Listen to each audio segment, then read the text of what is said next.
Disconnected.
है विषय वस्तु भी अद्भुत, उसकी ना कोई सीमा।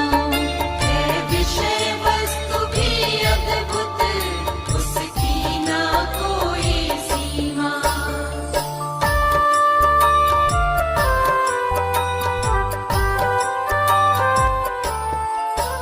यह असीम आत्म का प्रतिपादक ग्रंथ महा है। यह असीम आत्म का प्रतिपादक ग्रंथ महा है।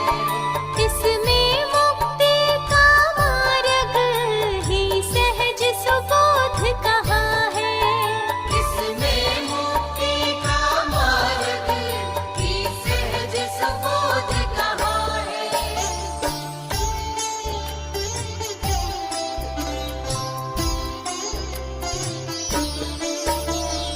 आत्म ख्याति टीका में अमृत ने अमृत घोला। आत्म ख्याति टीका में अमृत ने अमृत घोला। अधिक कहीं क्या भाई, इसके रग रग को खोला। अधिक कहे क्या भाई, इसके रग रग को खोला।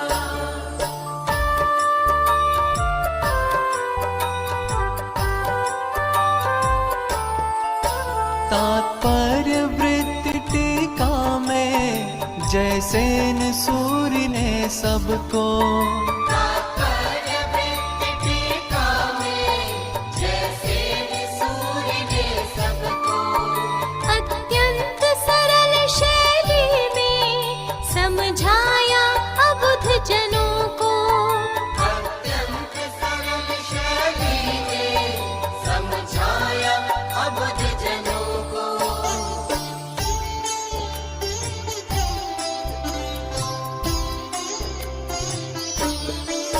स्वामी जी ने प्रवचन कर इसके अंतर को खोला।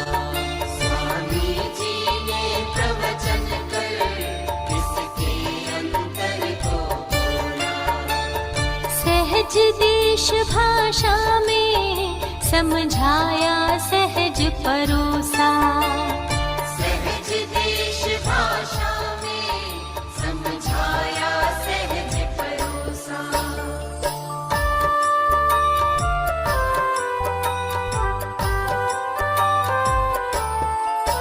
सब पढ़ो ध्यान से इसको, सब गुणों ध्यान से इसको, सब पढ़ो ध्यान से इसको, सब गुणों ध्यान से इसको। होगा कल्याण सभी का, इसमें संशय ना समझो। होगा कल्याण सभी का, इसमें संशय न समझो। ये समय सार की पूजा, सा काम नहीं है दूजा। ये समय सार की पूजा, सा काम नहीं है दूजा। ये समय सार की पूजा, सा काम नहीं है दूजा।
वन्दितु सर्वसिद्धे धोयमचलमणोभवं गदिं पत्ते गोच्छामि समयपाहुर् मृण्मो सुदकेवली भणिदम्।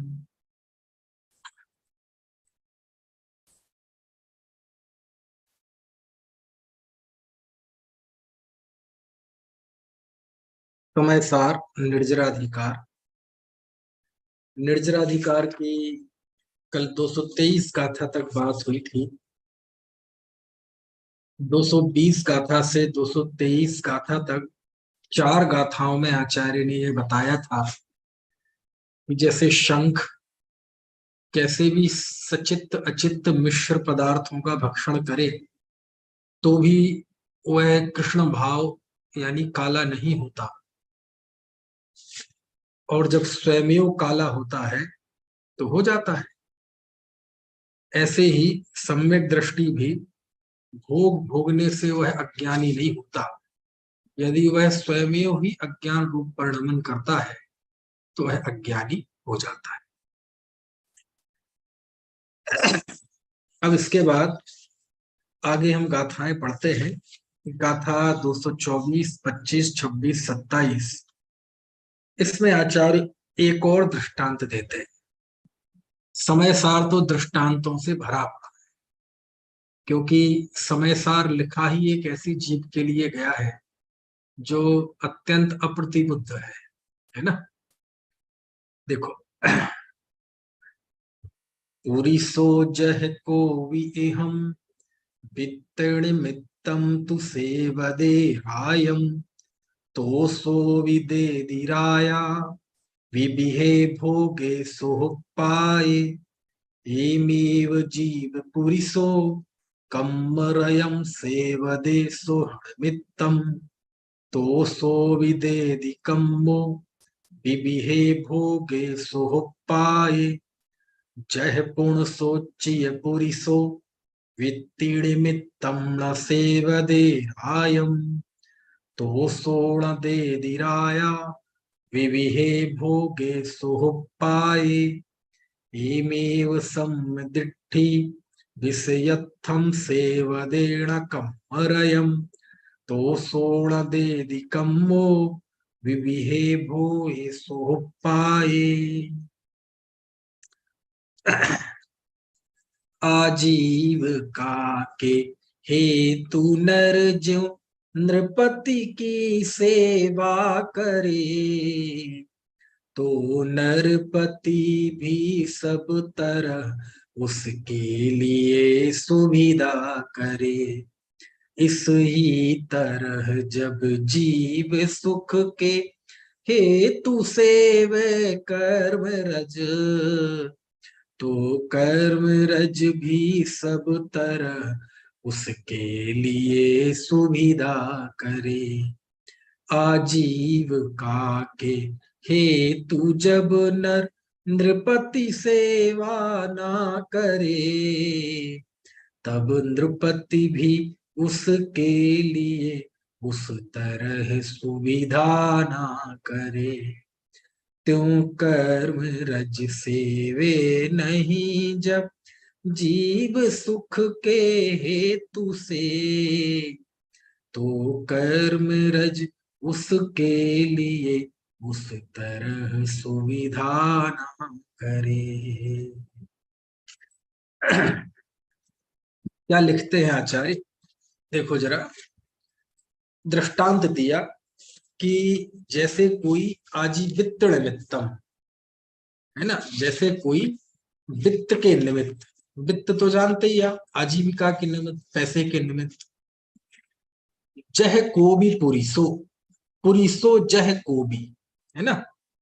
यह मतलब इस जगत में, इस संसार में, इस दुनिया में कोई पुरुष वित्त निमित्तम तु सेवदे रायम, कोई पुरुष वृत्ति के निमित्त यानी आजीविका के निमित्त, वृत्ति तो समझते ना, वृत्ति है ना, आजीविका, ठीक है। तो आजीविका के निमित्त कोई सेवदे रायम, सेवदे रायम मतलब राजा की सेवा करता है। राजा की सेवा करता है मतलब नौकरी करता है, राजकीय सेवा करता है ना। यानी यूं कहे सर्विस करता है, नौकरी करता है, काय के लिए, आजीविका के लिए, परिवार चलाने के लिए वह राजा की सेवा करता है, मतलब नौकरी करता है ना। पहले जो आज की गवर्नमेंट जॉब है, पहले उसे राजकीय सेवा बोलते थे, आज भी बोलते शासकीय सेवा, पहले राजतंत्र था, ठीक है ना। तो ऐसी स्थिति में सो भी दे दी राया, वह राजा भी देता है, विविहे विविध प्रकार के सुख पाए भोगे, सुख को उत्पन्न करने वाले भोग। तो ऐसी स्थिति में वह राजा भी उसे सुख उत्पन्न करने वाले अनेक भोगों को दे देता है। अनेक भोगों को दे देता है मतलब अनेक प्रकार की भोग सामग्री दे देता है, मतलब पैसा दे देता है, उसी का नाम भोग सामग्री है ना। फिर पैसे से आप कुछ भी ले लो, और वैसे भी सीधी भोग सामग्री और अनेक अनाज आदि दे दे तो वो भी। इसी प्रकार एमेव, इसी प्रकार जीव पुरुषो, जीव रूपी पुरुष कम रयम कर्म रज को सेवदे, सेवन करता है, सुख निमित्तम, सुख के निमित्त। यानी इसी तरह जीव भी है ना कर्म की सेवा करता है सुख के निमित्त। तो वह तब सो भी दे दी कम्मो, वह कर्म भी विविहे भेगे सुख पाए, सुख को उत्पन्न करने वाले सुख पाए, विविहे विविध प्रकार के भोगे, भोग को दे देता है, दे देता है, ठीक है। ये दृष्टांत है और ये सिद्धांत है। और जह, जिस प्रकार, पुण और सो वह चिय पुरुषो, वह पुरुष वित्त निमित्तम ला सेवदे रायम, और वह पुरुष है ना वित्त के निमित्त राजा की सेवा नहीं करता, ठीक है ना। राजा की सेवा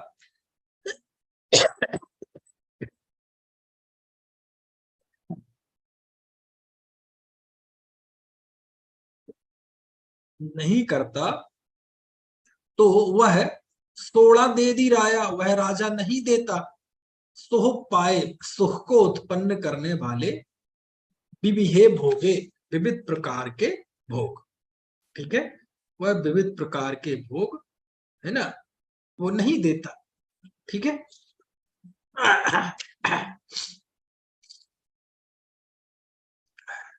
एमेव सम्य दृष्टि, इसी प्रकार सम्यक दृष्टि, विषयत्थम सेवदेड़ा कम्बैरयम, वह विषयों के लिए, विषयों के अर्थ पंचेंद्रियों को विषयों के उद्देश्य से, न सेवदे कम्बरयम, कर्म रज की सेवा नहीं करता, तो उस स्थिति में सोड़ा देदी कम्बो, वह कर्म विविहे भोगे सुख पाए, विविध प्रकार के सुख उत्पन्न करने वाले भोग को नहीं देता। ठीक है, ये गाथा का अर्थ हुआ। यानी एक दृष्टांत दिया कि यदि कोई आजीविका के निमित्त, वित्त के वृत्ति के निमित्त सेवा करता है राजा की, तो उसे वह विविध प्रकार की सामग्री दे देता है, और नहीं करता है तो नहीं देता है। ठीक है, ऐसे ही जो जीव कर्म की सेवा करता है उसे कर्म विविध प्रकार के भोग देता है, और जो नहीं करता ज्ञानी, तो उसे कर्म भोग नहीं देता। बस ये है। ठीक है, अभी घबराना मत, है ना, अभी तो केवल गाथा का सरल अर्थ हमने जाना है। अब यहाँ देखने वाली बात यह है कि कर्म की सेवा का मतलब क्या है, सोहपादो, सोह पाए, सुख को उत्पन्न करने वाला मतलब क्या है। तो कर्म की सेवा करना मतलब क्या, कौन करता है कर्म की सेवा? आपको दुनिया में मिलेगा कोई, आप किसी से पूछने जाएं आप क्या करते हैं, तो कहेगा मैं व्यापार करता हूँ, मैं नौकरी करता हूँ, मैं राजकीय सेवा में हूँ, मैं प्राइवेट जॉब में हूँ, है ना, क्योंकि सरकारी नौकरी होती है, प्राइवेट जॉब होती है। तो कोई दुनिया में ऐसा कहता हुआ मिलेगा कि मैं कर्म की सेवा करता हूं? तो कर्म की सेवा कौन करता है ना।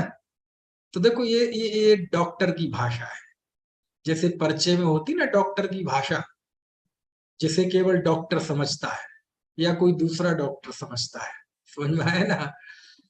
एक होती है आम भाषा और एक होती है डॉक्टर की टेक्निकल भाषा। जैसे किसी को मलेरिया हो जाए, टाइफाइड हो जाए, तो पर्चे में मलेरिया टाइफाइड कहीं नहीं लिखा रहेगा। आप टेस्ट भी कराने जाएंगे तो उसमें टाइफाइड नहीं लिखा रहेगा उस रिपोर्ट में। उस रिपोर्ट में तो मेडिकल साइंस की भाषा लिखी रहेगी, बिडॉल। समझ में आया। जैसे हम कमर दर्द बोलते हैं, है ना, बुखार बोलते हैं, हाड़ कांप रहे हैं ऐसा बोलते हैं, जोड़ों में आग लग रही है जी, बहुत तकलीफ है ऐसा बोलते हैं। डॉक्टर पर्चे में लिखेगा तो उसको साइंटिफिक भाषा में लिखेगा, मेडिकल साइंस की भाषा में। तो ऐसे ही होता है। तो ये अज्ञानी जीव को समझाने के लिए कर्म है ना सिद्धांत की भाषा है कि जो कर्म का सेवन करता है, तो कर्म का सेवन करता है मतलब कौन है जो व्यक्ति कर्म का सेवन करता है? सीधी बात है, जो धर्म नहीं कर रहा है वो कर्म कर रहा है। यानी जो सम्यक दृष्टि नहीं है वो कर्मों को बांध रहा है, क्योंकि सम्यक दृष्टि कर्मों को बांधता नहीं है। तो सीधी बात यह है कि जो धर्म का सेवक नहीं है, आत्मज्ञानी नहीं है, वो सब कर्म के सेवक है। कर्म के सेवक है मतलब नित्य कर्म बंधन कर रहे हैं, कर्मों का आश्रय कर रहे हैं, अनंत संसार को बांध रहे हैं, तो उन्हीं को कहते कर्म का सेवक। अब वो मुंह से भले ही कहे कि नहीं हम तो अष्ट कर्म दहनाय धूपम नृपामति स्वाहा, कि मैं 8 कर्मों के नाश करने के लिए धूप समर्पित कर रहा हूं, कहते वो बोल क्या रहा है ये महत्वपूर्ण नहीं है, वो कर क्या रहा है ये महत्वपूर्ण है। कई लोग होते हैं सुबह से लेकर शाम तक दूसरों का बुरा ही करने का सोचते हैं, लेकिन मुंह से कहेगा भाई साहब मैं तो किसी का बुरा चाहता नहीं, ना मैं किसी का बुरा करता। तो तुम क्या कर रहे हो ये महत्वपूर्ण नहीं है, क्या कह रहे हो ये महत्वपूर्ण नहीं है। महत्वपूर्ण यह है कि तुम कर क्या रहे हो, तुम्हारा एक्शन क्या है, तुम्हारी प्रवृत्ति क्या है। तो जो जीव धर्म नहीं कर रहा है, यानी आत्मा को नहीं जान रहा है, वह जीव सीधी बात है वो कर्म का सेवन कर रहा है। कर्म का सेवन कर रहा है यानी उसे आत्मा पसंद नहीं है, यानी उसे संसार पसंद है। यदि वह मोहराग द्वेष के भाव कर रहा है, इसका मतलब उसे चतुर्गति परिभ्रमण अच्छा लग रहा है, संसार में दुख नहीं लग रहा है ना। तो अज्ञानी की जो भी प्रवृत्ति होती है वह सब कर्म का सेवन है, क्योंकि उसकी 24 घंटे की प्रत्येक प्रवृत्ति से कर्म बंधन होता है और उसमें वो अच्छा महसूस करता है, खुश महसूस होता है, तो उसे उसी को कहते कर्म की सेवा करना। समझ में आया? क्योंकि अज्ञानी तो कौन था? तो 75वीं गाथा याद करो, जिसमें कुंद कुंद स्वामी इसी शास्त्र में कहते हैं कि कम्मस्या परिणामम णौकम्मस्या तहेव परिणामम णकरी एय मादा जो जानती सो हबदिणाणी। कर्म के और नौकर्म के परिणाम को जो करता नहीं है, मात्र जानता है, वह ज्ञानी होता है। और अज्ञानी क्या है? कम्मेणो कम्मम्मी है 19वीं गाथा। अहमिदि अहकम च कम्मणो कम्मम जा ऐसा खलु बुद्धि अपड़ी बुद्धो हबदिताव। कि जो कर्म और नौकर्म के में ये महसूस करता है कि ये मैं हूं, ये मेरे हैं, जब तक जीव ऐसा मानता है तब तक अज्ञानी रहता है। तो मैं कर्म हूं, मैं नौकर्म हूं, 8 कर्म के उदय से जो भी स्थितियां बनती हैं उसमें ये महसूस करना ये अच्छी है, यही मैं हूं, उन्हीं में तादाद हो जाना, इसी को कहते कर्म की सेवा करना। समझ में आया? और जब कर्म की सेवा करता है व्यक्ति, है ना, तो कर्म बंधता है और उदय में आते हैं, तो विभिन्न प्रकार की सामग्रियां उसे मिलती है ना। कई बार व्यक्ति धर्म के नाम पे भी व्रतशील संयम आदि करता है, लेकिन उसके अंदर यही भाव रहता है कि मैं व्रतशील संयम आदि से पाप की निर्जरा करूं, सातिशय पुण्य बंद करूं, जिससे मुझे इंद्र अहमेंद्र आदि पद मिलेंगे। तो कहते देखो भैया मिल जाएंगे, कोई बात नहीं, लेकिन चूंकि सम्यक दृष्टि ज्ञानी धर्मात्मा है, वह तो संसार के सुखों को चाहता ही नहीं है, और चाहता नहीं है तो वो कर्म की सेवा भी नहीं करता। कर्म की सेवा नहीं करता मतलब कर्म को बांधता ही नहीं है, कर्म बंधन की इच्छा ही नहीं रखता, ना पाप की ना पुण्य की, ना नरक की ना स्वर्ग की। और जब ऐसा निरक्षुक होता है, निर्वांक्षक होता है, तो उसे कर्म सुख दुख उत्पन्न नहीं करते, वह तो मोक्ष का प्रत्याशी होता है। समझ में आया ना? ये बात इन गाथाओं में कही है। ठीक है, कि कोई पुरुष आजीविका के निमित्त राजा की सेवा करता है तो राजा भी उसे विविध प्रकार की सुखोत्पादक वस्तुएं देता है। ऐसे ही कोई जीव कर्मरज की सेवा करता है, कर्मरज की सेवा करता है मतलब कर्म को मानता है। धर्म करते हुए भी उसे लग रहा है कि हम धर्म कर रहे हैं, लेकिन वो धर्म की क्रियाओं के जरिए भी, है ना, संसार के सुख चाहता है। तो क्या होता है? कोई बात नहीं, मिल जाता है, मंद कषाय के बल पर उसे देवादिक गति मिल जाए, कुछ ऐन्द्रिक सुख मिल जाए तो मिल जाते हैं। लेकिन धर्मात्मा जीव, ज्ञानी जीव, वह उसकी इच्छा नहीं करता, इसलिए कर्म का सेवन नहीं करता। कर्म का सेवन नहीं करता मतलब वह कर्म का बंधन चाहता ही नहीं है, वो तो पुण्य और पाप दोनों को स्वाहा करना चाहता है। समझ में आया ना? वो तो पुण्य पाप दोनों को बेड़ी मानता है, वो तो चारों गतियों को स्वांग मानता है, हे मानता है, त्याज्य मानता है, उसकी दृष्टि उसे नहीं है। इसलिए वह जीव कर्म की सेवा नहीं करता, और कर्म की सेवा नहीं करता तो उसे कर्म का उदय से जो सामग्रियां मिलती हैं वो भी नहीं मिलती।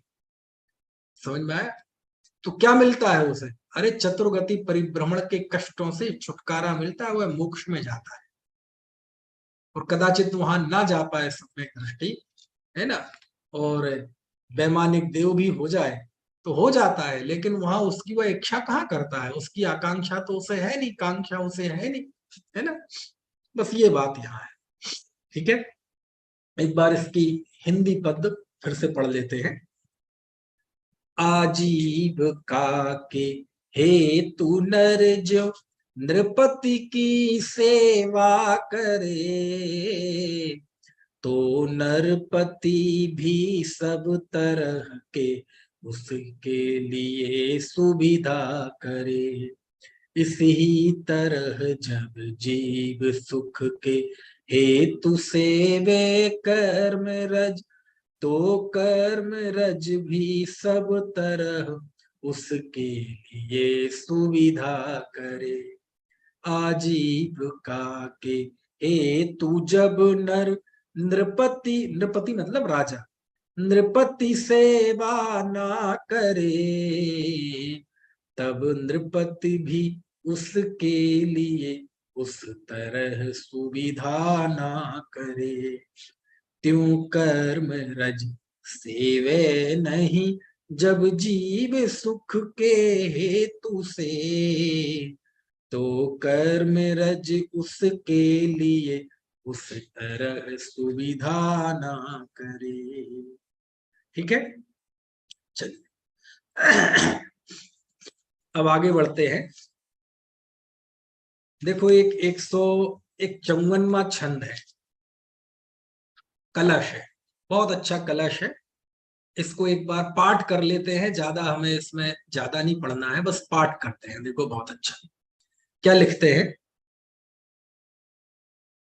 सम्यक द्रष्टय एव साहसमिदं कर्तुं क्षमन्ते परम, यद्वज्रेऽपि पतत्यमी भयचल त्रैलोक्यमोक्ता ध्वनि, सर्वामेव निसर्ग निर्भयतया शंकां विहाय स्वयं, जानन्ताः स्वमवबद्धबोधौ शम्बुद्धौ, जानन्तः स्वमवबद्धबोधवपुषम् बोधाच्चयं वन्ते नहि। देखो क्या लिखते हैं। वज्र का हो पात तो त्रैलोक को विहल करे, वज्र का पात हो जाए जिसमें त्रैलोक को विहल, मतलब तीनों लोक जिसमें विहल हो जाए, तीनों लोक जिसमें विचलित हो जाए, परेशान हो जाए, ऐसा वज्रपात हो। देखो मूल संस्कृत में देखो दूसरी पंक्ति, यद वज्रेपि पतति, है ना, वज्र का हो पात तो त्रैलोक को विहल करे, फिर भी अरे अति साहसी सदृष्टि जन निश्चल रहे।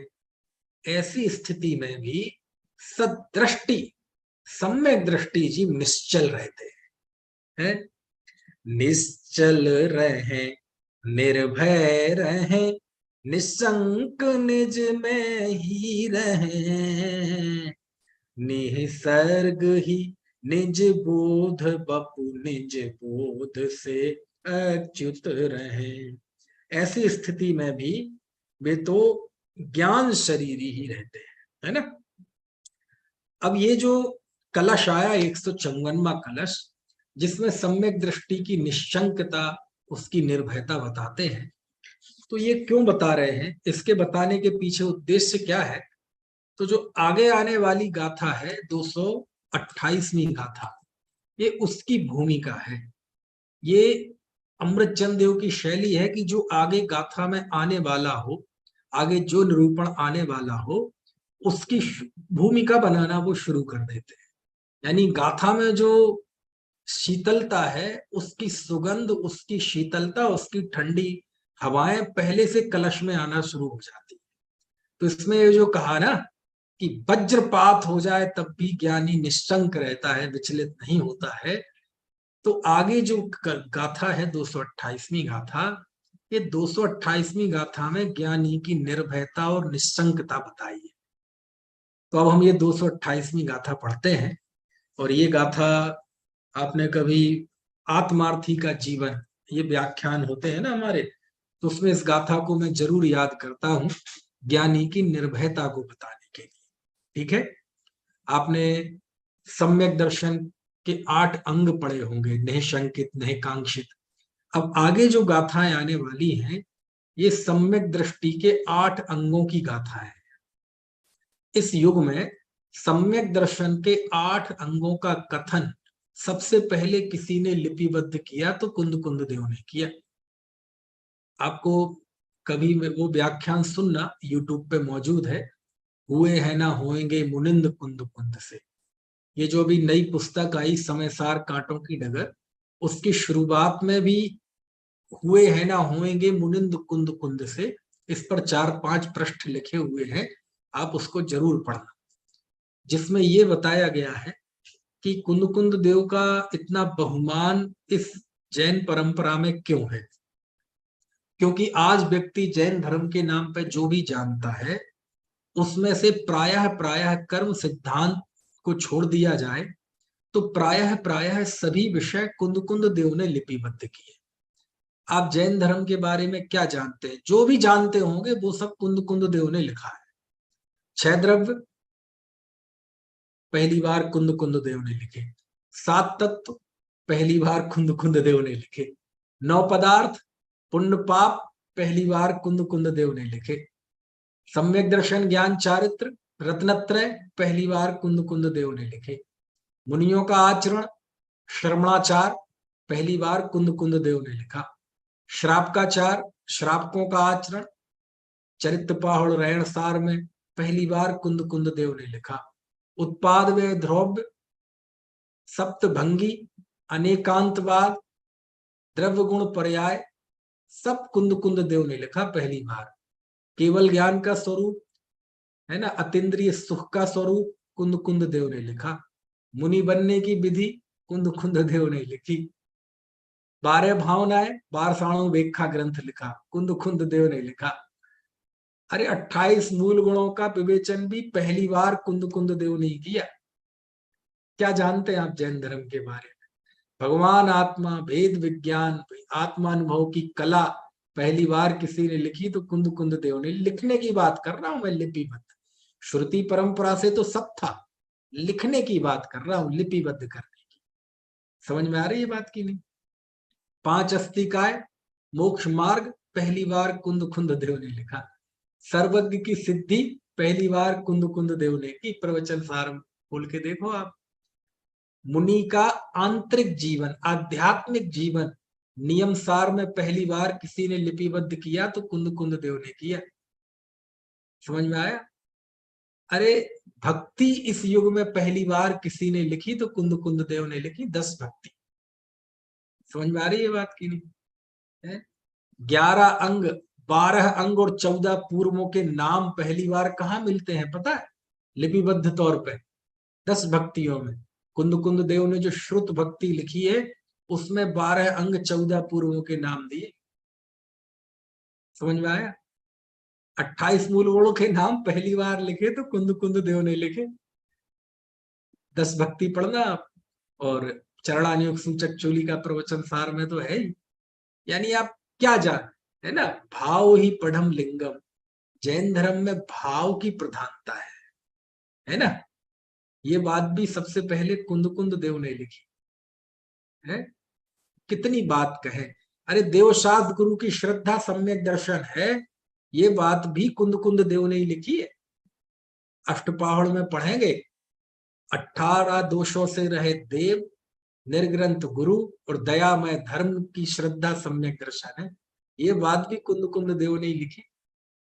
निश्चय व्यवहार का विवेचन पहली बार कुंद कुंद देव ने किया। नयवाद, इतना बड़ा जो नयवाद खड़ा हुआ, सप्त नय तो पहले से थे, लेकिन ये जो निश्चय व्यवहार की परिपाटी ये कुंद कुंद देव ने सबसे पहले लिपिबद्ध की। समझ में आया? अब बताओ जैन धर्म में इसके अलावा आप क्या जानते हैं? समझ में आया ना? यही है जैन धर्म। अनेकांत स्यादवाद, इससे अलग है क्या कोई जैन धर्म? 7 तत्व 9 पदार्थ 5 अस्तिकाय 6 द्रव्य द्रव्य गुण पर्याय उत्पाद व ध्रुव, इससे अलग क्या है जैन धर्म? बताओ आप। श्रवणाचार श्राप का चार भगवान आत्मा आत्मानुभूति की कला रंग राग से भिन्न गायक परमात्मा, इससे अलग क्या है जैन धर्म? और ये सब किसी ने लिपिबद्ध किया, लिखा तो पहली बार कुंद कुंद देव ने लिखा। समझ में आया? ये सब मैं इसलिए बता रहा हूं कि आगे जो हम 8 अंग पढ़ने वाले हैं, ये 8 अंग भी पहली बार कुंद कुंद देव ने लिखे है ना। जो समंत भद्र स्वामी ने 8 अंगों की चर्चा की ना, है श्रद्धानम परमार्थमा नाम आप्तागम तपोभ्रताम अष्टांग त्रिमूढ़ अष्टांग पोड त्रिमूढ़ा सम्यक दर्शनम मस्मयम्। ये श्लोक है ना कि आप्त आगम और तपोभ्रत यानी गुरु, इनका अष्ट अंग सहित और त्रिमूढ़ता रहित जो श्रद्धान है वो सम्यक दर्शन है। और फिर अष्टंग लिखे और आठों अंग में कौन प्रसिद्ध हुआ वो लिखा।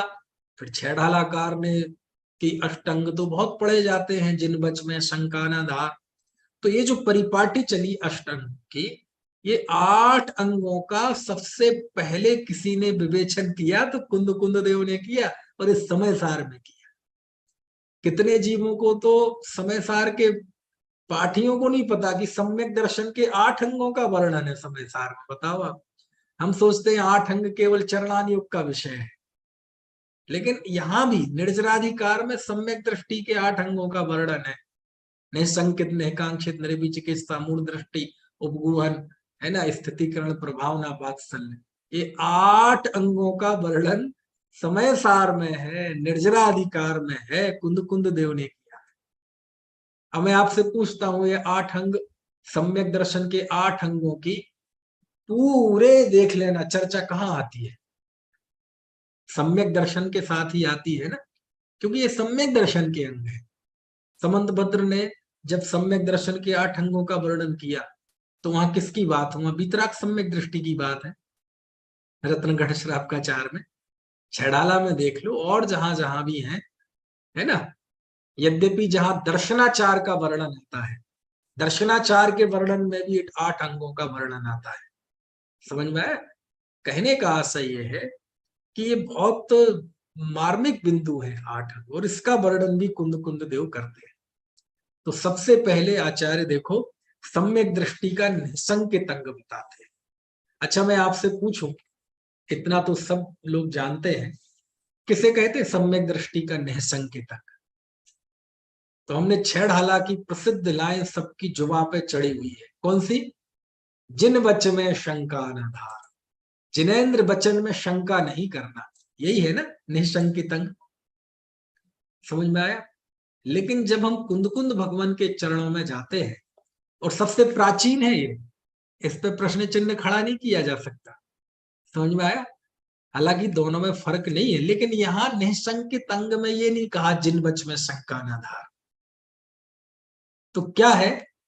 तो यहाँ कोई अलग बात कही गई है। हाँ, बात अलग कही गई है, तो उसका और इससे कोई विरोध है का? विरोध नहीं है, दोनों बात एक है, लेकिन दोनों की, है ना, अपेक्षा, दोनों का दृष्टिकोण अलग अलग है ना, दोनों की कथन की शैली अलग अलग है। तो देखो 228वीं गाथा हम सुनते हैं, बहुत अच्छी गाथा है। सम्मादिट्ठी जीवा ऋस्तंका भूंतिड़ भया तेढ़ सत्य भय विप मुक्का जम्हा तम्हा दुड़िस्तंका। क्या अर्थ हुआ? सम्यक दृष्टि जीव, सम्मादिट्ठी जीवा, सम्यक दृष्टि जीव, ऋसंका, सम्मादिट्ठी जीवा।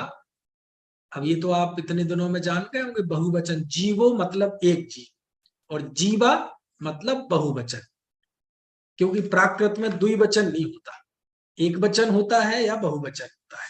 ठीक है? तो यहां लिखते हैं सम्मादिट्ठी जीवा, सम्यक दृष्टि जीव, निस्संका, निःशंको नहीं, अब बहुवचन है तो निस्संका यानी निस्संक होते हैं, है ना। और निस्संक होने से तेण, इस वजह से, ओंति निर्भया, वो निर्भय होते हैं। ओंति बहुवचन, ऐसा क्यों लिखते हैं बहुवचन? कि भैया ऐसा है, ये कोई अपवाद नहीं है, ये कोई एक सम्यक दृष्टि की बात नहीं है, ये सब सम्यक दृष्टियों की बात है। कोई भी सम्यक दृष्टि हो, किसी भी गति का हो, किसी भी क्षेत्र का हो, ये वो सम्यक दृष्टि है, तो वो सभी सम्यक दृष्टि निस्संक होते हैं, और निस्संक होने से निर्भय होते हैं। समझ में आया? ठीक है।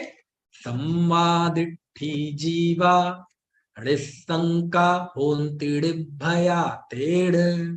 सम्यक दृष्टि जीव निशंक होते हैं, तेड़ इस कारण से ऋभया होन्ति निर्भय होते हैं। ठीक है, अब निर्भय होते हैं तो सत्य भय विप मुक्का, वो सातों भयों से विमुक्त होते हैं, विप्र मुक्ता, सातों भयों से रहित होते हैं। जम्हा, क्योंकि वो सातों भयों से रहित होते हैं। जम्हा, क्योंकि, जम्हा मतलब यस्मात संस्कृत में, क्योंकि वो सातों भयों से रहित होते हैं। तम्मादु, इसलिए वे तो ऋशंका, निशंक होते हैं। क्या मतलब हुआ? निर्भय होते हैं इसलिए निशंक होते हैं, निशंक होते हैं इसलिए निर्भय होते हैं। यानी दोनों कोई अलग अलग बातें नहीं है। निर्भय होना ही निशंकता है, निशंक होना ही निर्भयता है। क्या लिखते हैं? सम्मादिट्ठी जीवा सम्यक दृष्टि जीव ऋशंका होन्ति, है ना, वो निशंक होते हैं। तेड़ निर्भया, उस कारण वो निर्भय होते हैं। और यस्मात्, जम्मा, क्योंकि, सत्य भय विप्प मुक्का, वे सातों भयों से रहित होते हैं। तम्मादु, इसलिए निशंका, वे निशंक होते हैं। निर्भय होने से निशंक होते हैं, निशंक होने से निर्भय होते हैं। क्यों? क्योंकि ये दो अलग अलग बातें है ही नहीं, है ना। निर्भय होने को निशंक कहा। और सात भय बताए, लिखा ना, सत्य भय विप्प मुक्का। अब देखो, सात भयों का उल्लेख भी पहले पहल कुंद कुंद देव ने किया है। अब बोलो तो धर्म के नाम पे क्या जानते हैं? अपने यहाँ तो घुट्टी में पढ़ा देते हैं, सम्यक दर्शन प्राप्त करेंगे, सत्य भयों से नहीं डरेंगे, है। तो वो सात भय कौन से हैं? तो समंत भद्र स्वामी ने भी बताया है, और भी यत्र तत्र मिल जाते हैं, है ना। यही लोक भय, परलोक भय, अगुप्ती भय, अनरक्षा भय, वेदना भय, मरण भय, अकस्मात भय। सुने तो है ना ये सात भयों के नाम, है। तो ये सात भय, वैसे तो भय के असंख्यात लोक प्रमाण परिणाम है, लेकिन हमारे आचार्य ने सारे भयों को सात भागों में बांटा है। समझ में आया? जैसे यही लोक भय है, मतलब इस लोक संबंधी, इस पर्याय संबंधी। परलोक भय, अगले जन्म संबंधी। तो जैसे इहलोक संबंधी सबको भय है, लेकिन सबके भय के परिणाम अलग अलग तरह के होते हैं, है ना। असंख्यात लोक प्रमाण भाव है भय के, उन सबको सात भागों में बांटा है। यानी आलम्बाह आलम्बन की अपेक्षा जो ये दृश्यमान जगत है, संसारी जीव है, अज्ञानी जीव है, ये 24 घंटे भय में जीते हैं। और भय में जीते हैं तो इनके भय का कोई ना कोई आलंबन रहता है, क्योंकि कोई भी विकार, कोई भी आत्मा का विकारी परिणाम बिना आलंबन के नहीं होता, बिना बाह आलंबन के नहीं होता। उसमें कोई ना कोई बाह आलंबन जरूर रहता है। तो बाह आलंबन की दृष्टि से अज्ञानी के भय को, डर को सात भागों में बांटा है। कैसा? इहलोक संबंधी भय, यानी इस लोक में, और परलोक संबंधी, अगले जन्म में, कि अगले जन्म में पता नहीं मैं कहाँ होऊंगा जी, ये डर लगा रहता है व्यक्ति को। तो ऐसा काम क्यों करते हो कि डर लगा रहे? समझ में आया ना। तो इहलोक भय, परलोक भय। एक भय होता है वेदना भय, कि मुझे कोई पीड़ा ना हो जाए। समझ में आया? एक होता है मरण भय, मैं मर ना जाऊं। एक होता है अगुप्ती भय, मेरा कोई भेद ना खुल जाए, कोई गुप्त बात प्रकट ना हो जाए। एक होता है अकस्मात भय, ये तो सुना है, अकस्मात मतलब कुछ मेरे साथ ऐसा ना हो जाए, कुछ अचानक घटित ना हो जाए, है ना, पता नहीं क्या होगा जी, ऐसा ना हो जाए ऐसा। एक होता है अरक्षा भय, अरे मेरी दुनिया में कोई रक्षा नहीं करता, है ना, मेरे कोई, है ना, केयर करने वाला नहीं है। तो इस तरह से ये सात भय होते हैं जिसमें सारी दुनिया भरी जा रही है। समझ में आया? और आपको पता है ये जो भय वृत्ति है जीव की, इन 7 भयों के केंद्र में क्या है? ये 7 भय होते क्यों है? इन 7 भयों की जननी क्या है? सीधी बात यह है कि ये पर्याय मूर्ता, मैं शरीर हूं, मैं आत्मा नहीं हूं। ये शरीर के प्रति एकत्व बुद्धि, ये मैं हूं। जहां ये पर्याय मूर्ता है, जहां ये बहिर्मुखता है, वहां 7 ही भय होंगे। समझ में है ना? 7 असंख्यात लोक प्रमाण भय के परिणाम के मूल में क्या है? पर्याय मूर्ता। पर्याय मूर्ता माने तन उपजत अपनी उपज जान, तन नसत आपको नासमान। और इस पर्याय मूर्ता को उखाड़ के सम्यक दृष्टि ने फेंक दिया है और ये सुनिश्चय कर लिया है कि मैं एक ज्ञायक परमात्मा हूं। यही कारण है कि उसे इहलोक का भय, परलोक का भय, अगुप्ति भय, अनरक्षा भय, अकस्मात भय, वेदना भय सब नहीं होते। समझ में आया है? और आप देखो, सारी दुनिया में इस भय का व्यापार ही चल रहा है। चल रहा है कि नहीं? सारी दुनिया भय भय भय, दुनिया को डरा दो। आप जितना दुनिया को डरा देंगे, आप दुनिया को उतनी जल्दी जीत लेंगे। होता है कि नहीं है? आप किसी डॉक्टर के पास चले जाए और वो आपको डरा देगा। कैसा डरा देगा? कि भाई साहब, आप आधे घंटे लेट और हो जाते तो आपके पिताजी के साथ कुछ भी हो सकता है। बिल्कुल बचते नहीं, बिल्कुल मौत का मुंह देखकर आए हैं। अब इसको कौन बताए कि तबीयत ही उनकी 15 मिनट पहले खराब हुई। अरे साहब, 1 मिनट लेट और हो जाते, वो डॉक्टर आपको ऐसा डरा देगा। और जब आप डर जाएंगे तो आप जेब खाली करने के लिए तैयार। यानी वो भी आपके इमोशन से खेलता है, वो भी आपके अंदर डर पैदा करके आपके भावनाओं से खेलेगा। वो भी डर का व्यापार करता है। आप किसी वकील के पास चले जाए, अरे क्या कर दिया आपने, यदि आपने ये कर दिया, अरे रे आपको भाई साहब जेल हो सकती है, आपको नॉन वेलेबल वारंट, गैर जमानती वारंट जारी होगा, 10 साल जेल हो जाएगी, तुम्हारे बच्चे सड़क पर आ जाएंगे, मुंह दिखाने लायक नहीं रहेंगे, तुम्हारा घर परिवार का क्या होगा। ये कैसी पागलपन कर दिया तुमने। कोई नहीं बचा सकता आपको, जेल में चक्की पीसनी है आपको। अब जब आप वो ऐसा बोलेगा तो आप डर जाएंगे। डर जाएंगे कि नहीं डर जाएंगे? समझ में आया ना? अच्छा जी, कोई कुछ नहीं कर सकता तो ठीक है, जाते। अरे रुको रुको रुको, तो ज्यादा ही डर गया, मैंने इसलिए थोड़ी डराया था। लेकिन चलो कोई बात नहीं, आप डरो मत, डोंट फियर, डरो मत, है ना? तो क्या करे, अब जब डर जाता है तो व्यक्ति, वकील साहब आप ही बताओ, अब फिर वो जेब खाली करने के लिए तैयार। यदि आप डरेंगे नहीं तो जेब खाली कैसे करें? डरेंगे नहीं तो हॉस्पिटल का इतना लंबा बिल कैसे बनेगा? डर जरूरी है। डर के बिना ना हॉस्पिटल में कमाई होगी, ना वकीलों की कमाई होगी। डर चाहिए, व्यक्ति को डराओ।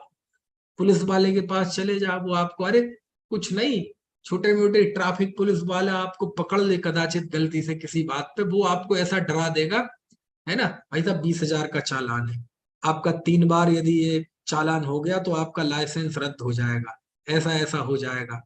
और ऐसा डरा देगा कि आप अपने आप निकाल के 500 का उसको चिपका देंगे। अब बताओ, वो ऐसा ना डराए तो आप 500 का नोट देंगे उसे? वो भी डर का व्यापार करता है। समझ में आया ना?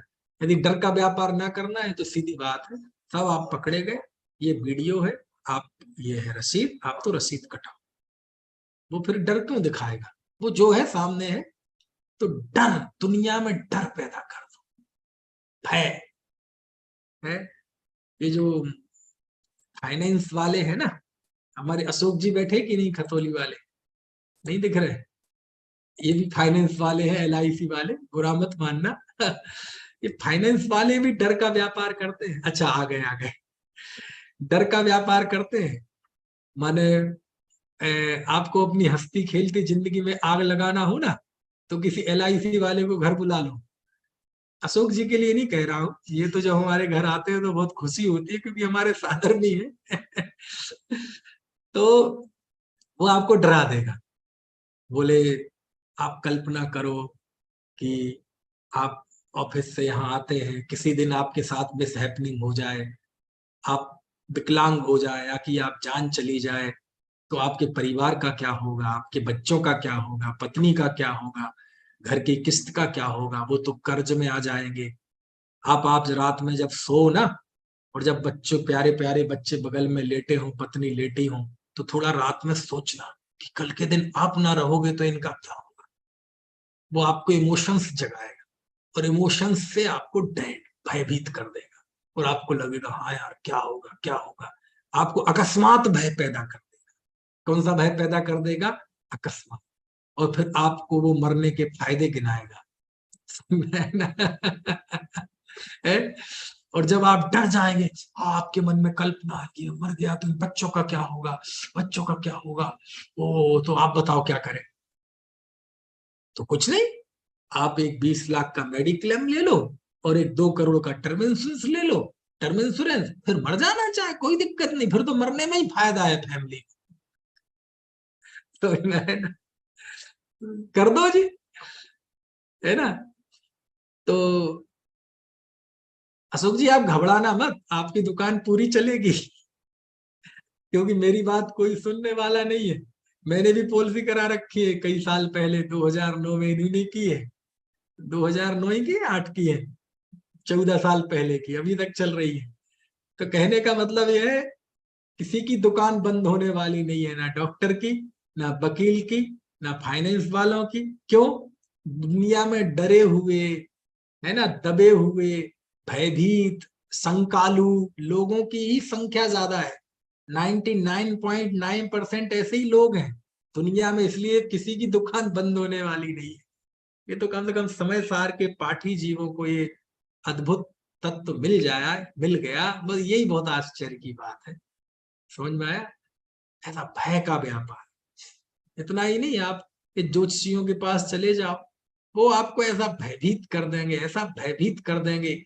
आपकी कुंडली देखेंगे, अरे रे रे, आपको तो शनि की 7.5 चल रही है, शनि की ढैया चल रही है, आपके तो बुध और शुक्र बिगड़े हुए हैं, मंगल और गुरु साजिश कर रहे हैं, आपको वो काल सर्प योग है, आप तो बर्बाद हो जाएंगे, परिवार पे संकट आने वाला है, कुछ भी कर लो आप तो बर्बाद, 1 महीने में ऐसी दुर्घटना आपके साथ होगी कि आप तहस नहस हो जाएंगे। अच्छा जी, ऐसा हो जाएगा पंडित जी? बोले हाँ, होके रहेगा। हाँ होके रहेगा, टाला नहीं जा सकता। नहीं टाला जा सकता। ठीक है, तो फिर हम जा रहे। अरे अरे रुक रुक रुक रुक, ज्यादा ही डर गया हमने इसलिए थोड़ी कहा था। तो फिर बढ़िया कह रहे ना कुछ नहीं हो सकता। नहीं बैठो जरा, कुछ सोचते हैं, देखते हैं तुम्हारी राशि कौन सी है, ऐसे ड्रामा सा करेगा, कुछ हो सकता है। अब आप डर जाएंगे, और जब डर जाएंगे तो आप जेब खाली करने के लिए तैयार हो जाएंगे। आप डरेंगे नहीं तो जोशी को पैसे नहीं देंगे। वो भी डराता है आपको, काल सर्प योग के नाम पे, भैया के नाम पे, शनि के नाम पे, मंगल के नाम पे। बहुत शुरुआत की बात है, तो मैं मंगल जैसे कहते हैं ना, इनको कुंडली में मंगल है, तो मैं ज्यादा समझता नहीं था, तो मंगल तो अच्छा होता है, क्योंकि हमने तो वही सुना था कि मंगल मतलब चत्तारी मंगलम अरहंता मंगलम, मंगल जो पापों को गलाए, जो सच्चा सुख उत्पन्न करे, मंगम लाए थी मंगलम। तो हमारा दोस्त बता रहा था कि यार पंडित जी बता रहे थे कि मेरी कुंडली में तो मंगल है। मैंने कहा अच्छा यार, कॉन्ग्रेचुलेशन यार, मेरी कुंडली भी दिखा दो, मेरी कुंडली में मंगल है कि नहीं। क्यों हम समझते मंगल मतलब बहुत अच्छी बात होगी। अरे कुंडली में मंगल होना मतलब आहा जीवन में मंगल होना। मंगल मतलब, है ना, धर्म की प्राप्ति होना, पापों से दूर रहना, बहिर्मुखता से दूर रहना, धर्म सम्यक दर्शन प्रकट होना। असल में तो यही मंगल है, रत्नत्रय प्रकट होना। उन्होंने कहा यार मेरी दिखा दो, मेरी कुंडली में मंगल है कि नहीं। अरे बोले तुम समझते नहीं है मंगल, ये ज्योतिष का मंगल अलग होता है। मैंने कहा क्या करे, मंगल के नाम पे डरा देता है व्यक्ति। समझ में आया? तो अब आप डर जाएंगे कि आपको ये है ये है ये है, तो आप डर जाएंगे, तो आप कहेंगे पंडित जी आप ही बताओ फिर क्या उपाय है। तो बोले अच्छा, बोले खर्चा आएगा, अनुष्ठान करना पड़ेगा। बोले जी कितना आएगा? बोले तुम करते क्या हो? अब बात करने पे आ जाएगी, क्योंकि खर्चा बताएगा वो तुम्हारी हैसियत देख के। अब पता चले तुम कोई बहुत बड़े सेठ हो, है ना, कोई बिल मालिक हो, कारखाने हैं तुम्हारे पास, बड़े एम्प्लॉयर हो, है ना, बिजनेसमैन हो, तो उसका खर्चा बढ़ जाएगा, होता है कि 1,11,000 खर्चा आएगा। अब वो उतनी हैसियत नहीं है, तो फिर वो जो जो आपकी कैटेगरी होगी उस हिसाब से खर्चे बताएगा। बोले साहब 51 खर्चा करना पड़ेगा। नहीं जी साहब इतना तो नहीं है, 21 में कर दूंगा, चलो छोटी पूजा। साहब इतने भी नहीं है। 11 में कर दूंगा, चलो थोड़ा और। नहीं साहब इतने भी नहीं है। 1100 में कर दूंगा, इतने तो होंगे। बोले इतने भी नहीं है। अरे तू रहने दे फिर, तेरा ना शनि कुछ बिगाड़ सकता है, ना ढाई कुछ बिगाड़ सकता है, ना मंगल कुछ अमंगल कर सकता है। तो मैं ऐसे ही है, ये दुनिया ऐसी है, धूर्तों की टोली है, छलने के लिए बैठी है, हर साख पे उल्लू बैठा है। समझ में है ना। सारी दुनिया आपको भयभीत करके अपने कब्जे में लेने के लिए और लूटने घसोटने के लिए तैयार खड़ी है। ये तो कुंद कुंद देव निर्भयता का मार्ग बताते हैं। बोले जिस चीज से तुम भय खा रहे हो वो चीज है ही नहीं हमारी। इसलिए सम्यक दृष्टि जीव निर्भय होते हैं, निश्चंक होते हैं, क्योंकि उनने जान लिया है कि ये शरीर, ये कर्म नौकरों में हूं ही नहीं, इनका मैं करता नहीं हूं। अब डर की बात क्या है, अब भय का काम ही नहीं है। समझ में आया। ऐसे सारी दुनिया में भय भय भय भय, बस डराओ सामने वाले को। है ये दहशतगर्द क्या करते हैं, ये भी डराते हैं। दहशत दहशत, अरे ये जो आतंकवादी है इन्हें तो हम दहशतगर्द कहते ही है। दहशत से ही अपने काम निकालते हैं। ये सब दुनिया दहशतगर्द है। सब आतंक भय पैदा करके अपने काम, अपने मंसूबे प्राप्त करना चाहते हैं। व्यक्ति जैसे तैसे इन दुनियादारी से बच के धर्म के क्षेत्र में आता है, तो धर्म के क्षेत्र में जाते हैं तो हमारे धर्मगुरु डरा देते हैं। बोले धर्मात्माओं की परीक्षा नहीं करना, धर्मात्माओं की परीक्षा करोगे तो 8वें नरक में जाओगे। कौन से नरक में? 8वें नरक में। समझ में आया। 7वें आत्मे में तो नंबर ही नहीं लगेगा, एक नया नरक खोलना पड़ेगा, उसमें जाओगे। एक व्यक्ति ने एक मुनि को देखकर उनकी बुराई देख ली थी, तो उसको आंख, रात में आंखें फूट गई थी, उसके पति को कोढ़ फूट गया था। ऐसी 2-4 कहानी सुना देगा। माने यहाँ तो हमारे आचार्य समंत भद्र स्वामी कहते भगवान की भी परीक्षा करो, भगवान की भी परीक्षा के बिना माथा मत नवाओ, पढ़ो आप्त परीक्षा, पढ़ो आप्त मीमांसा। और वो कहता है कि किसी की परीक्षा नहीं करना, भगवान साधु की परीक्षा नहीं करना, धर्मात्माओं की परीक्षा नहीं करना, तुम्हें कोई अधिकार नहीं है, पहले तुम अपना देखो, ये देखो। और करोगे तो कोड़ फूटेगा, पाप के भागी बनोगे और आपके अंदर डर पैदा कर देगा, और फिर आप दोष गुण और दोष की परीक्षा के काबिल ही नहीं रहेंगे, और फिर आपकी आंखों पे पर्दा पड़ जाएगा, और उस डर के आड़ में फिर सारे काम होंगे। तो सारी दुनिया में डर का व्यापार, डर का व्यापार। समझ में आया। हमारे यहाँ डर की बात नहीं, हमारे यहाँ मतलब एक कुंद कुंद देव के यहाँ, आचार्यों के यहाँ, हमारे जिन धर्म में डराने की बात नहीं। यदि डराते भी हैं कदाचित तो चतुर्गति परिभ्रमण से डराते हैं, 4 गति के दुख से डराते हैं, वो भी प्रारंभिक भूमिका में। फिर धीरे धीरे जब समझ बढ़ती है तो फिर तो वो कहते गतियों में भी दुख नहीं है, गति तो आघाती कर्म है। समझ में आया ना। 4 गतियां नाम कर्म है, नाम कर्म आघाती कर्म है। कहते दुख का कारण गति नहीं, दुख का कारण मनुष्य त्रेंच देवपना नहीं। फिर दुख का कारण क्या है? मनुष्य हुआ तो मैं मनुष्य, त्रेंच हुआ तो मैं त्रेंच, देव हुआ तो मैं देव, और नारकी हुआ तो मैं नारकी। तन उपजत अपनी उपज जान, जो अवस्था धारण की उसी के साथ अपने आप को तादाद में स्थापित कर लिया। बोले ये दुख का मूल है, अविद्या दुख का मूल है, अज्ञान दुख का मूल है, शरीर में अहम बुद्धि दुख का मूल है। समझ में आया। तो सुख का मूल क्या है? आत्मा में आत्म बुद्धि है, सुख का मूल है? समाधि तंत्र पढ़ना, कहते सारे दुखों का मूल शरीर में आत्म बुद्धि है, और मोक्ष का मूल आत्मा में, शरीर में परायपन की बुद्धि और आत्मा में आत्मपन की बुद्धि, ये मोक्ष का मूल है। समझ में है? अद्भुत है, अद्भुत है। तो यहाँ डराने की बात नहीं है, यहाँ भय करने की बात नहीं है। चारों गतियों का भय भी बताया जाएगा तो उसमें आचार्यों का कोई अपना स्वार्थ नहीं है। उन्हें ना कोई शिथिलाचार को ढकना है, ना कोई अपना शिष्य बनाना है, ना आपसे कोई रुपए पैसे ऐंठने हैं। वो तो सभी जीवों के जीवन में मंगल देखना चाहते हैं, समझ में आए ना, सुख देखना चाहते हैं, साम्य रस देखना चाहते हैं, सब जीवों की परिणति में धर्म देखना चाहते हैं। और धर्म की उत्पत्ति का प्रारंभिक बिंदु यह है कि उसे चतुर्गति परिभ्रमण से भय लगना चाहिए।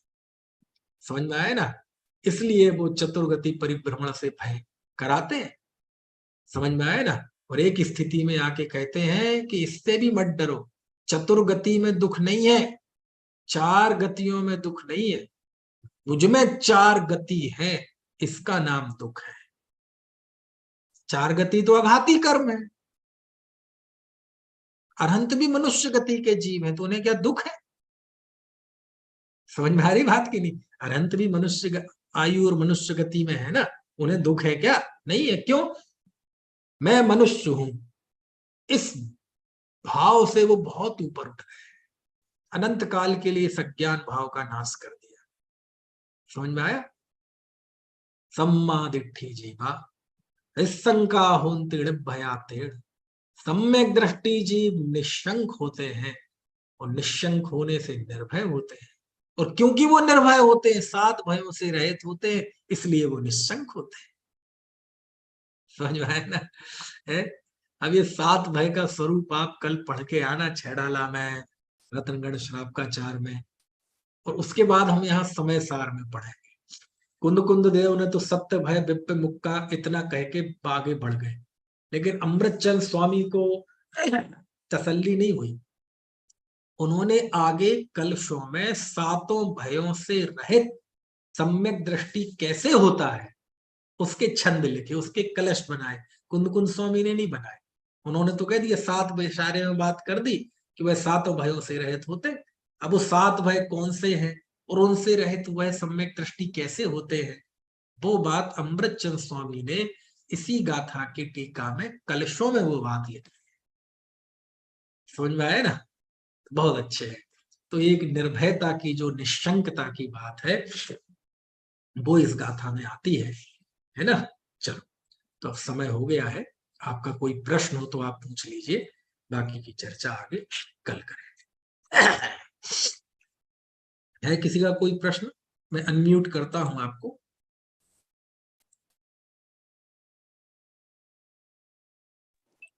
जय जिनेन्द्र पंडित जी साहब। जय जी, बताए। मेरे को पीछे जो 206 गाथा थी ना, उसमें 144वां जो कलश है, उसमें ये 3 शब्द आए थे ना, अचिंत्य शक्ति, चिन्मात्र चिंतामणि, सर्वार्थ सिद्धात्मा। इनका मीनिंग बताया था आपको, भूल गए? अचिंत्य शक्ति स्वयं, अचिंत्य शक्ति, अचिंत्य शक्ति मतलब जिसकी शक्ति को हम ना सोच भी नहीं सकते। कह दे ना कि मैं ऐसी हालत करूंगा कि आप सोच भी नहीं सकते। जैसे कोई व्यक्ति कषाय में बोलता है ना, तो वो तो कषाय में बोलता है। ऐसे ही कहते हैं अचिंत शक्ति, यानी जिसकी शक्ति का चिंतन भी, यानी हमारी बुद्धि से परे है, हमारे, अनइमेजिनेबल, हाँ, उस बुद्धि से परे है, हमारी कल्पना से बाहर की बात है, ऐसे अचिंत शक्ति। ठीक है? स्वयमेव देव मतलब स्वयं ही देव है ना। चिंता, चिंतामणि रत्न, यानी चिंतामणि रत्न उसे कहते हैं कि जिस रत्न को हाथ में आ जाए तो आप जो भी मन में सोचेंगे वो आपको प्राप्त हो जाएगा। तो यह आत्मा ही चिंतामणि रत्न है। क्यों?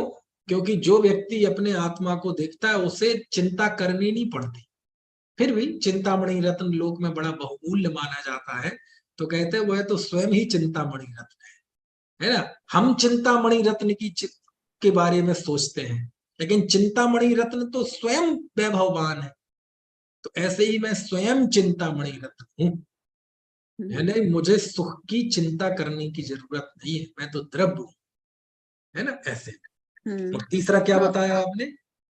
सर्वार्थ हाँ, सिद्धार्थ। जिसके सब प्रयोजन सिद्ध है, अच्छा, जिसके सब प्रयोजन सिद्ध है। मुझे आत्मा मिल गया, जो आत्मा है वही सर्वस्व है। क्योंकि जब आत्मा की प्राप्ति होती है तो दुनिया में कुछ पाने की इच्छा ही नहीं रह जाती, तो सारे सुखों की सिद्धि हो गई ना।